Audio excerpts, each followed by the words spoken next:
New York থেকে ঢাকার পথে প্রধান উপদেষ্টা। বেঁচে আছেন হিজবুল্লাহর প্রধান। গাজায় বিজয় না হওয়া পর্যন্ত লড়াই চালিয়ে যাবে ইসরায়েল। বাড়তে পারে জাতিসংঘের স্থায়ী সদস্য, আলোচনায় ভারত সহ 6 দেশ। শুনছিলেন শিরোনাম, এখন বিস্তারিত।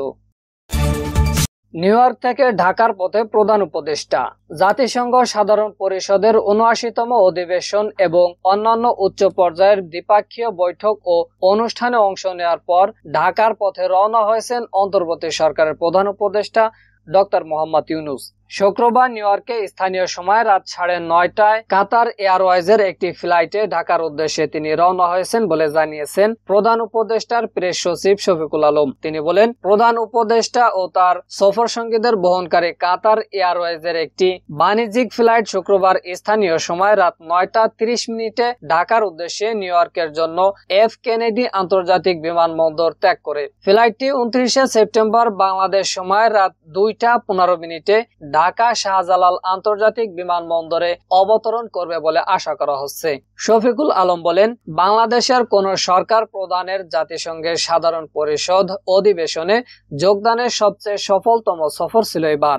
ডক্টর মোহাম্মদ ইউনূস মার্কিন প্রেসিডেন্ট জো বাইডেন সহ ১২টি দেশের সরকার ও রাষ্ট্রপ্রধান এবং বিভিন্ন আন্তর্জাতিক সংস্থার প্রধানের সঙ্গে সাক্ষাৎ করেন এবং সাইডলাইনে ৪০টি উচ্চ পর্যায়ের বৈঠকে অংশ নেন। সফরকালে প্রধান উপদেষ্টার ব্যাপক কর্মতৎপরতা বাংলাদেশের সঙ্গে আন্তর্জাতিক বিশ্বের অর্থনৈতিক ও কূটনৈতিক সম্পর্ক এবং অংশীদারিত্ব এগিয়ে নেওয়ার ক্ষেত্রে বিরাট অবদান রাখবে বলে আশা করা হচ্ছে। প্রধান উপদেষ্টা গত ২৩শে সেপ্টেম্বর জাতিসংঘ সাধারণ পরিষদের অধিবেশনে যোগ দিতে নিউ ইয়র্ক পৌঁছেছেন। তিনি ৪ দিনের সফরকালে খুবই কর্মব্যস্ত সময় পার করেন। বেঁচে আছেন হিজবুল্লাহর প্রধান। লেবাননের নতুন করে হামলা শুরু করেছে ইসরায়েল। লক্ষ্য সশস্ত্র গোষ্ঠী হিজবুল্লাহর প্রধান নেতা হাসান নসরুল্লাহকে হত্যা করা। আশঙ্কা করা হচ্ছিল নসরুল্লাহ এই হামলার আহত অথবা নিহত হয়েছেন। তবে রয়টার্সের খবরে বলা হয়েছে হিজবুল্লাহর প্রধান বেঁচে আছেন এবং ভালো আছেন। নসরুল্লাহর ঘনিষ্ঠ জনের বরাতে এই তথ্য জানিয়েছে বার্তা সংস্থাটি। এদিকে হিজবুল্লাহর আরেকটি সূত্র বার্তা সংস্থা এএপি কে জানিয়েছে নসরুল্লাহ ভালো আছেন। হিজবুল্লাহ সদর দপ্তর লক্ষ্য করে লেবাননের রাজধানী বৈরুতে শুক্রবার হামলা চালায় ইসরায়েলি বাহিনী।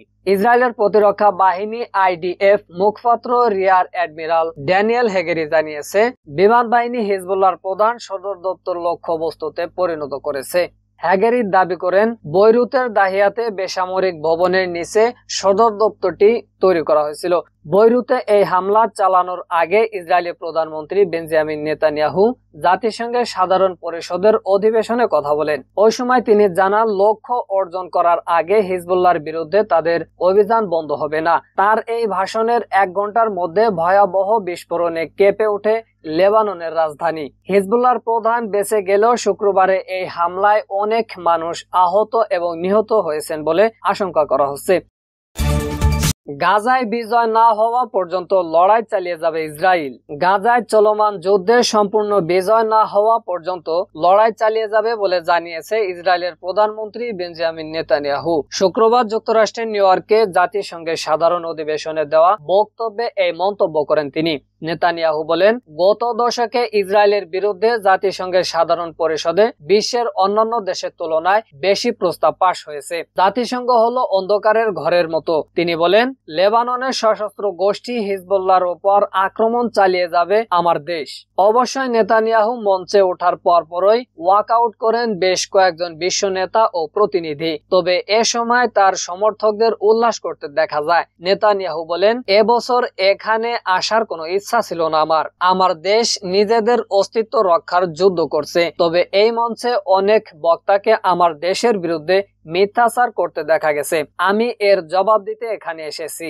এদিকে ফিলিস্তিনের স্বাস্থ্য মন্ত্রণালয় জানিয়েছে, গাজায় ইসরায়েলে হামলার গত বছরের অক্টোবর থেকে এখন পর্যন্ত ৪১,৫০০ জনের বেশি ফিলিস্তিনি নিহত হয়েছেন। আহত হয়েছেন আরো ৯৬,০০০-এরও বেশি মানুষ। নিহতদের অর্ধেকেরও বেশি নারী ও শিশু।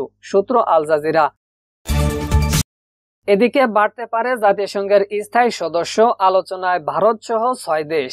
জাতিসংঘের নিরাপত্তা পরিষদে আরো 6টি দেশকে স্থায়ী সদস্য পদ দেওয়ার পক্ষে আহ্বান এসেছে। যুক্তরাষ্ট্রের নিউ ইয়র্কে সাধারণ পরিষদের ৭৯তম অধিবেশনে কয়েকজন বিশ্ব নেতার ভাষণে এ নিয়ে ছিল জোরালো দাবি। তাদের মধ্যে ফ্রান্সের প্রেসিডেন্ট ইমানুয়েল মাখো নিরাপত্তা পরিষদে ভারতকে স্থায়ী সদস্য করার পক্ষে জোরালো যুক্তি দেন মাখো। তিনি বলেন, যতদিন পর্যন্ত নিরাপত্তা পরিষদের দরজা বন্ধ থাকবে এবং প্রতিটি পক্ষ শুধু তাদের নিজ নিজ স্বার্থ রক্ষা করবে, ততদিন আমরা সামনে এগিয়ে যেতে বাধার মুখে পড়ব। কাজেই আসুন জাতিসংঘকে আরো কার্যকর করে তুলি। এ বিষয়ে প্রাথমিক উদ্যোগ হওয়া উচিত, একে আরো অন্তর্ভুক্তিমূলক করে তোলা। এ কারণে নিরাপত্তা পরিষদের পরিসর বাড়ানোর পক্ষে মত দিচ্ছে ফ্রান্স। তিনি বলেন, জার্মানি, জাপান, ভারত ও ব্রাজিলের স্থায়ী সদস্য হওয়া উচিত, সঙ্গে আফ্রিকার 2টি দেশ, যা তারা নিজেরাই নির্ধারণ করবে। দীর্ঘদিন ধরে জাতিসংঘের নিরাপত্তা পরিষদে স্থায়ী সদস্য পদ চেয়ে এসেছে ভারত। সম্প্রতি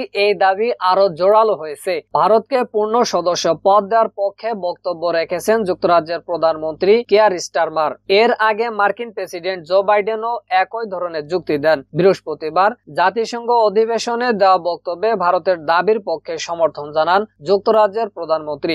স্টারমার বলেন, জাতিসংঘের সংস্কার প্রয়োজন। নিরাপত্তা পরিষদে আরো বেশি দেশের প্রতিনিধিত্ব বাড়াতে হবে। বর্তমানে নিরাপত্তা পরিষদে 5 স্থায়ী সদস্য ও 10 অস্থায়ী সদস্য রাষ্ট্র রয়েছে। অস্থায়ী সদস্য নিজ নিজ অঞ্চল থেকে 2 বছরের মেয়াদে নির্বাচিত হন। স্থায়ী সদস্যরা হলো রাশিয়া, যুক্তরাজ্য, চীন, ফ্রান্স ও যুক্তরাষ্ট্র।